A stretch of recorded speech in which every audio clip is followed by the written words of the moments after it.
안녕하십니까. 땅꾼대학의 박준호 교수입니다. 이 시간에는 이제 농지에 대한 마무리 강의라고 보시면 돼요. 이제 땅꾼대학 특강으로 해서 86편인데 사실은 이제 1월 달에 약 한 12번 정도 모였죠. 거리두기 제한하고 그다음에 정부 시책을 준수하면서 약 한 5, 60명 정도 모이셨습니다. 모이셔가지고 이제 순차적으로 진행을 했죠. 그래서 설명을 드린 내용인데 여기에 우리 땅꾼대학의 재학생 중에서 강의를 못 들으신 분들이 약 한 700여 명 정도 되십니다. 그래서 이분들에게 제가 카페에서 알려놓은 것처럼 자, 유튜브로 강의하고 이제 다음 편으로 나가니까는 유튜브에서 내용을 전해 들으세요 라고 그래가지고 이 내용의 진행이니까는 혹시 그 참고로 보시는 일반 회원분들께서는 염두하시기 바랍니다. 우선 농지 그러면 간단한 거예요. 전닭, 과목, 임대, 광염, 장학, 철도 그러듯이 28개의 지목 중에 하나일 뿐이에요. 근데 농업이라고 그런 건 저 초등학교, 국민학교 다닐 때만 해도 90%가 농민입니다. 근데 지금은 5%도 깨졌어요. 4.5%. 앞으로 미래에 가게 되면 약 전 국민의 농업 인구는 약 3%대로 줄어든다라고 그래요. 근데 농업이 국가에 미치는 영향이 굉장히 크죠. 그래서 이걸 국책산업에서 뭐냐? 정책산업으로 분류하고 있어요. 국가의 입김을 강하게 하는 거죠. 근데 여기서 만들어 놓은 게 1948년도에 농지개혁법이에요. 농지개혁법은 어떻게 됩니까? 옛날에 지주가 갖고 있었던 대량의 농지를 소장농이기 때문에 그 유명한 농지 소유 상한이라는 걸 만들었는데 그로부터 근 40년이 지난 1986년도에 돼서야 결국은 농지법을 개정을 하게 됩니다. 근데 이 농지법은 결국은 뭐냐? 농지법 안에 들어오면 농지는 다른 데로 못 가게 반드시 농지로 이용하고 농지로 보존해라. 이게 농지법이에요. 농지법에서 공장 지어라 그러는 거 없습니다. 그런데 자식도 품 안의 자식이죠. 농지도 막마름해서 머리가 커진 거예요. 보통 대가리라고 그러죠. 머리가 커지면 어떻게 돼요? 품을 떠나게 되는 거예요. 품 떠나면 남이 되는 거예요. 그래서 어떻게 해야 되냐? 품 안에 자식 아니에요. 근데 이게 떠나면 남이 되는 거예요. 농지에서 남이 되는 거예요. 그 농지법에서는 그 내용을 알고 있는 거예요. 그래서 보통 가장 많이 떠나는 것이 임야라고 우리는 집안하고 농지라는 집안이죠. 그래서 전용과 훼손에 대한 절차가 가장 많은 게 임야하고 농지라고 이렇게 보시면 돼요. 근데 반드시 부모 곁을 떠날 때 임야의 부모는 선지관리법이에요. 농지에 대한 부모는 누구냐? 농지법에 물어봐야 돼요. 나 머리 커졌으니 나가도 돼요? 안 나가도 돼요? 그래서 농지법에서는 농지는 어떻게 되냐? 국토부에다 한 번만 물어보면 돼. 농림부에다 안 물어봐도 돼요. 아셨죠? 한 번 물어보면 갈 수가 있다 이거예요. 근데 임야는 국토부에다 물어보고 산림청에다 물어보고 환경부에다가 해서 도합 3번을 물어봐야 되는데 토지 이용계획 확인서에 나와 있는 거는 1번이라고 보시면 돼. 국토부라고 보시면 돼. 그러니까 임야 같은 경우는 토지 이용계획 확인서에 안 나오는 산림청에도 물어보고 환경부에도 물어봐야 된다라고 그러는 걸 여러분이 염두하시고 보시기 바랍니다. 자, 이번에는 그래서 저타기가 난 농지 하나 가지고 내 인생 좀 역전했으면 좋겠다. 그러면 여러분이 기존에 가지고 있는 농지라든가 아니면 앞으로 취득할 농지 가지고 물어봐야 되는 거예요. 저한테 안 물어보셔도 돼. 누구한테? 제일 먼저 국토부에다 물어보는 거예요. 두 번째 농림부에다 물어보는 거예요. 세 번째 지자체에다 물어보는 거예요. 그 다음에 동네 이장, 소면서 그린벨트라고 그랬는데 제가 요거는 여러분들이 이러한 제도가 뭐가 있나를 쉽게 설명을 드리기 위해서 이런 내용을 해놔드린 거예요. 그러니까 동네 이장한테 가서 물어봐라 이거예요. 근데 만약에 국토부, 농림부, 지자체, 그린벨트 아무도 안 도와준다 할 수 없어. 내 땅을 내가 형질 변경이라는 걸 해야 된다라고 이렇게 보시면 돼요. 그래서 이제 제일 먼저 국토부를 갔어요. 야, 난 농지 이거 살 건데 아니면 내 농지 어떻게 나 대박 좀 나겠어? 인생 역전하겠어? 그랬더니 도시에 있는 땅이에요? 농촌에 있는 땅이에요? 물어보더라고요. 그래서 크게 도시에 있냐? 전국토의 17%. 이건 개발 원칙인 거예요. 농촌에 있다 83%. 이건 보존 원칙이에요. 크게 된 거예요. 근데 세부적으로 들어가면 그럼 농촌 땅 83%는 개발 못한다. 그건 전혀 아닌 거예요. 거기서도 여러분 잘 아시는 계획관리라는 게 있죠. 개발해도 되는 거예요. 그러니까 거기서 세부적으로 뭐냐? 지금 개발하세요. 내일 개발하세요.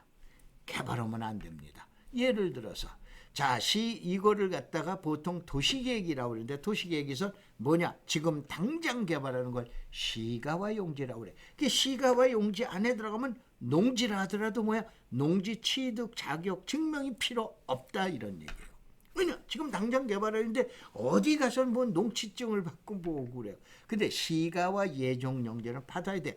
내일 개발해라. 앞으로 개발해라. 예비 개발이라고 해요. 그 다음에 여기는 도시 땅이라 하더라도 공원인데 개발하지 마세요. 여기는 뭔데 개발하면 안 됩니다. 라고는 보조. 그냥 크게 도시계획을 수립할 땐 오늘 개발해라, 내일 개발해라, 개발하지 마시오. 이게 3대 원칙이라고 보시면 돼요. 근데 이 원칙을 어떻게 하냐? 5년마다 변경을 시켜주는 거예요. 그래서 참고적으로 도시는 살려고 그러는 사람이 많은 거예요. 농촌은 뭐예요? 팔려고 그러는 사람이 많은 거예요. 이렇게 이제 보시면 되세요.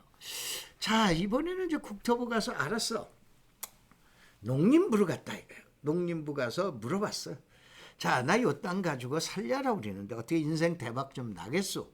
아니면은 요 지역을 내가 사가지고 있는데 어떻게 대박 좀 터지겠소? 안 터지겠소? 농림부에다 물어봤더니 농림부에서 진흥농지 절대농지입니까? 상대농지입니까? 물어보더라 이런 얘기예요. 이건 지역을 물어보는 게 아니에요. 근데 너 농지가 절대농지예요? 상대농지? 이게 원래 진흥농지, 비진흥농지인데 농지법에서 하는 용어는 농업진흥지역 밖에 있는 농지 길다랍니다. 이걸 줄인 게 비진흥농지, 농업진흥지역 안에 있는 농지 이게 상대농지라고 진흥농지라고 이렇게 보시면 돼요. 그러니까 바로 뭐냐? 이거 쉽게 보자 이거요. 바로 효도하는 농지를 절대농지라고 해요. 농지법에서는 쌀 100가마 나오는 게 좋지 50가마 나오는 거 안 좋습니다. 근데 여러분이나 나는 뭘 좋아? 50가마 나오는 걸 좋아하죠. 그걸 불효농지. 누구한테 불효한 거야? 우리한테는 설령 효도를 했어도 농림부 자체는 불효를 한 거예요. 그래서 이렇게 구분한 거예요. 효도농지라는 건 농업진흥구역 요게 100점. 그 다음에 농업보호구역은 80점, 그러니까 B학점 이상, 우등생이에요. 불효농지라는 건 60점 이하야. 그러니까 50점 받은 거야. 요걸 불효농지 낙제생이라고 그래요. 근데 시간이 지나면 토심이나 이런 거에 의해서 환경이나 이런 거에 의해서 주변의 오염이나 이런 거에 의해서 점점 100가마가 80가마 나오고 80가마가 50가마가 나오게 되죠. 그래서 농림부에서 이 생각을 하는 거예요. 쌀 100가마 나오고 80가마 나오는 A학점, B학점은 이건 우등생. 낙제 점수인 50가마는 낙제생. 그래가지고 이렇게 한 거예요. 이거를 어떻게 되나? 10년마다 검토를 해줘요.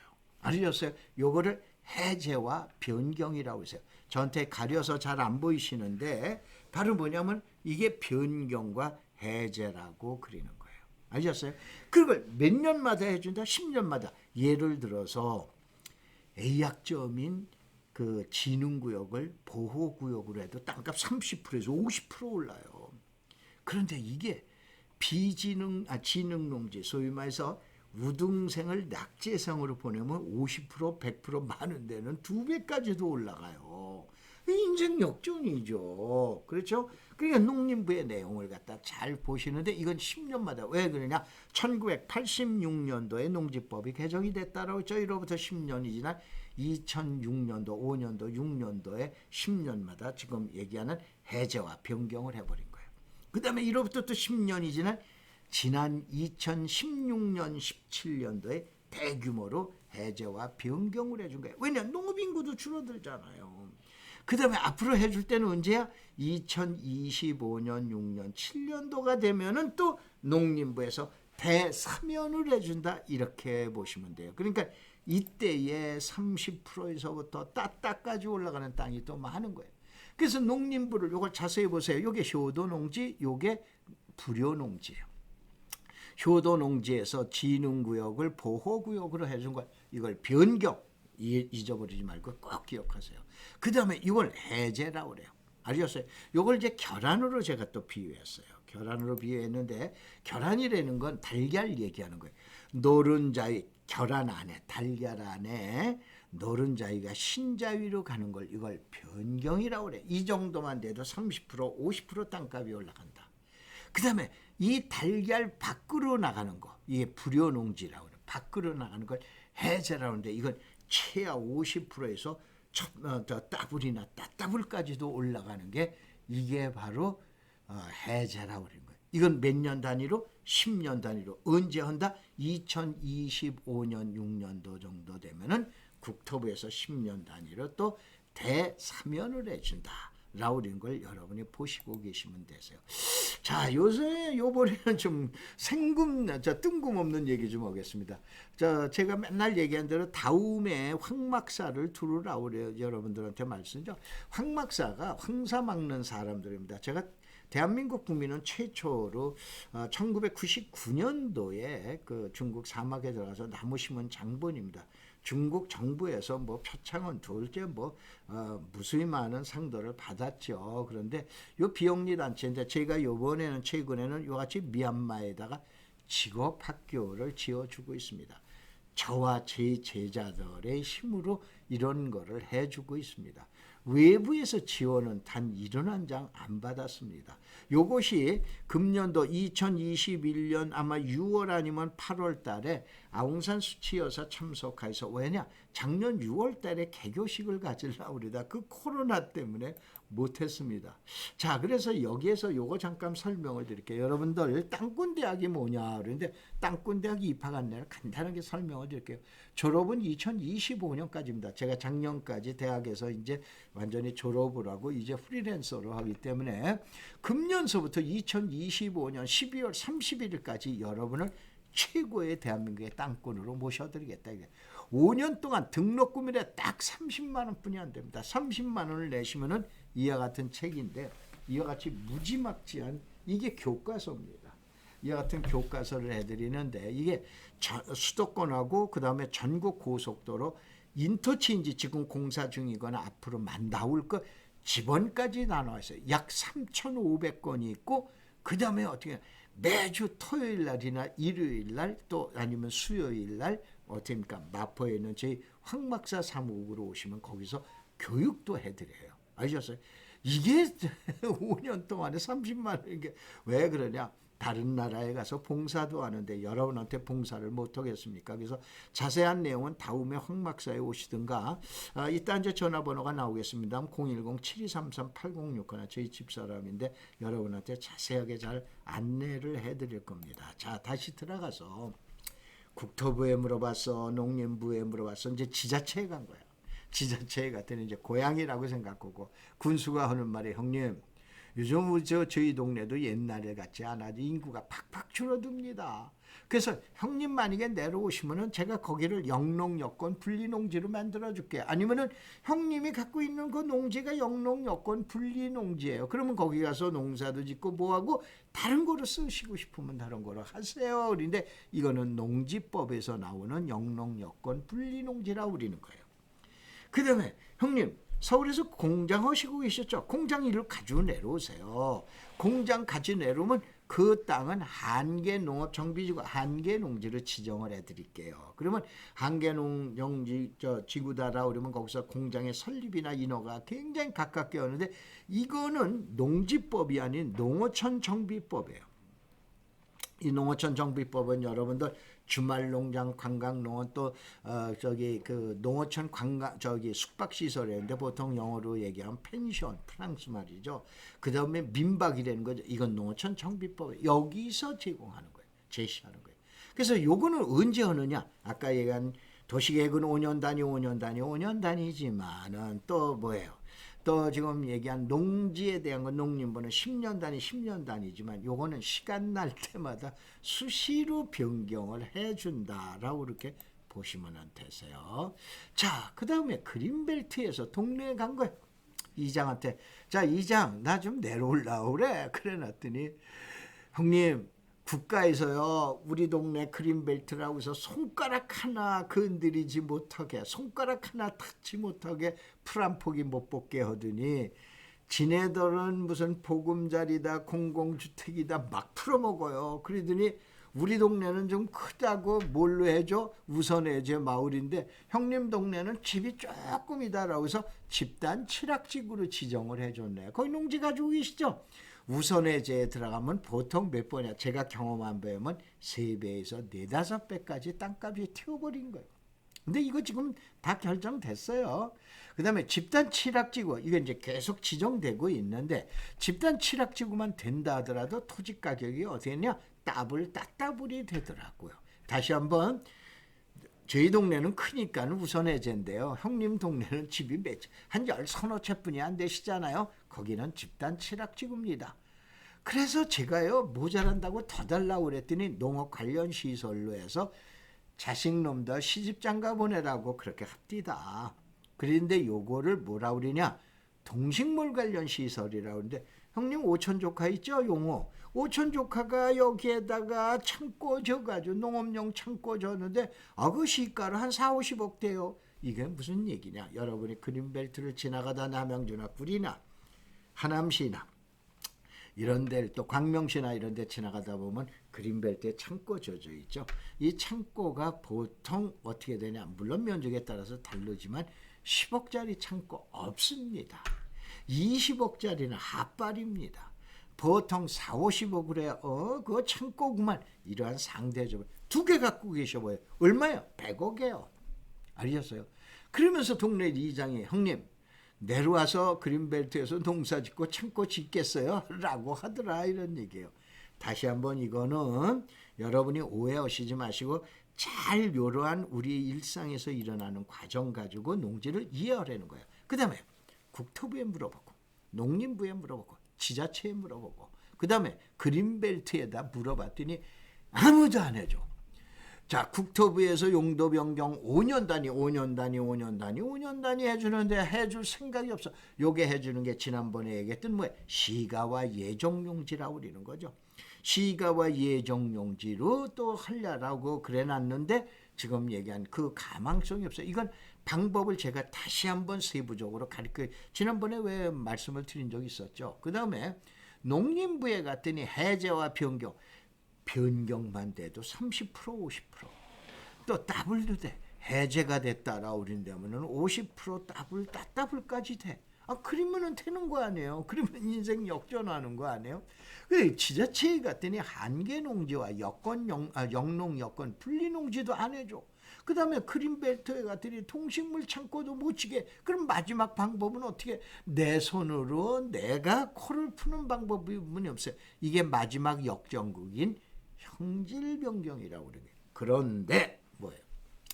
여러분들 이런 나머지 전문 교육을 받으면 농지의 형질 변경서부터 배우잖아. 왜 국토부에서 가르쳐 주는 건 왜 못 배우고, 농림부 거는 왜 모르고, 그 다음에 지자체 거는 왜 모르고, 그 다음에 그린벨트에서 일하는 걸 왜 모르시는 거예요? 이런 걸 체계적으로 아시면 어떻게 됩니까? 다시 한번 우리는 고기 잡는 방법을 가르쳐 드리잖아요. 그래서 다시 한번 형질 변경할 때 농지는 국토부에다 한번 물어보면 돼. 농림부에다 안 물어봐도 됩니다. 그런데 이면은 어떻게 해야 돼? 국토부에다 물어보고 산림청에다 물어보고 환경부에다 물어봐야 돼. 국토부에서 물어봤을 때 대답하는 게 토지 이용 계획 확인서라는 거예요. 간단하게 보면 농지는 토지 이용 계획 확인서 가지고 판단이 가능해요. 그 다음에 이면은 어떻게 해야 돼? 토지 이용계획 확인서 가지면 안 돼. 그래서 지난번에 뭘 해드렸어요? 경기도에서 임야에 대해서 표고가 지금 200m를 해발 200m를 넘어가면 안 된다. 경사도가 15도 이하는 제한한다. 뭔다 이런 게 강의를 해드렸죠. 그런데 이건 뭐냐? 산림청하고 환경부에 별도로 가서 물어봐야 돼요. 아셨죠? 그래서 농지로 인생 역전하려면 이용 목적인가 투자 목적인가에 따라서 투자 방식이 달라지는 거예요. 아무데나 들어가는 거 아닙니다. 역시 그런데 투자 가치는 지역 가치가 최고예요. 그래서 이 시간 이후에 지역 가치로 해서 우선 여러분들 큰 지점 화성에 자 여러분들 봉담 비봉 매성 그 다음에 어디입니까 호매실 그 다음에 이번에 당수지구 이번에 지정했죠. 그 다음에 효행지구 이 지구가 지금 들어가냐 늦었어. 그러면 어디를 들어가야 돼? 제2의 호매시를 찾아야 돼요. 그럼 거기도 또 가니까 땅값이 올라. 그럼 제3 찾으면 되는 거예요. 그 다음에 어떻게 되는 거야? 그것도 땅값이 비싸. 그러면 제4의 봉담이 될 지역이 어떻게? 자, 봉담에 사시는 분들 아시죠? 금년 가을 정도 되면은 수도권 서부 쪽에서 라스베가스 같은 그런 동네가 나타나는 게 봉담에, 옛날에 20, 30년 전만 해도 집 한 채 없었던 동네 아니에요. 그래요, 안 그래요? 그런 걸 찾아내는 게 바로 뭐냐면 낚시하는 방법을 갖다가 배우자, 이런 얘기예요. 자, 이제 배우셨으니 여러분들 실험 한번 해봐야죠. 이렇게 보세요. 간단하게 1번은 국토부가 5년마다 변경해줘야 돼. 그냥 이쪽 땅을 볼 땐 국토부 생각을 빨리 알면 되는 거예요. 그러면 제대로 잡으면 인생 역전이 되는 거예요. 그 다음에 2번은 바로 뭐냐? 농림부예요. 자, 이게 바로 얘기했던 절대농지가 상대농지 될 거냐, 아니면 농업진흥구역이 보호구역으로 될 거냐. 그러니까 여기에서 공장 찔끔찔끔 있잖아요. 그렇죠. 여기 이렇게 찔끔찔끔 있잖아요. 이게 바로 농림부예요. 그 다음에 3번이 뭔지 아세요? 이게 영농 여건 분리농지라고 그리는 거예요. 아셨어요? 여기 경지 정리되죠. 형님 여기 와서 집 짓고 농사 치시오 라고 그리는 거예요. 그 다음에 4번이 뭐냐? 형님 서울서 하던 공장 가지고 내려오셔서 이쪽으로 오셔. 이게 한계농지. 한계농지의 특성은 주변에 임야에서 비탈진 지금 논은 보편적으로 없죠. 밭대기가 많죠. 이게 한계농지. 거기다 공장이나 입지 여건, 형질 변경도 굉장히 쉽게 해줍니다. 이게 한계농지라는 거예요. 그 다음에 마지막에 1번도 안 도와줘, 2번도 안 좋아, 3번도 안 좋아. 그러면 할 수 없어. 내가 동네 앞에 비싼 땅 가지고 내가 형질 변경해야 되는 거예요. 자, 이건 하나 지역에 대한 샘플이에요. 마침 이 지역을 내가 한참 고생해서 찾아냈어요. 그래서 이런 걸 유사한 지역을 어디 가서 보면 이거는 농림부, 이거는 국토부, 이거는 지자체, 이건 여기는 뭐 그린벨트가 없으니까 그건 없습니다. 이렇게 해서 변경을 하는데, 이러한 방법을 가져야 이게 시뮬레이션으로 해서 해야 여러분들이 지식이 늘어날 것 같습니다. 자, 마지막으로 금년에 땅꾼대학에 오셔서 인생 역전하세요. 도와드리겠습니다. 아까 얘기한 대로 2025년까지 30만 원의 입학금뿐이 안 됩니다. 그래서 요거는 다음에 오시면은 황박사가 뭐냐? 황박사 아니에요. 황사 막는 사람들, 그래서 황박사라고 그래요. 요거 관련돼 있는 건 저희 집사람 전화인데 010-7233-8061로 전화하시면은 입학에 대한 자세한 안내를 해드릴 겁니다. 여기에서 나와 있는 기금 중에 일부는 아까 얘기한 대로 전부 좋은 일에 사용하겠습니다. 자, 고맙습니다. 감사합니다.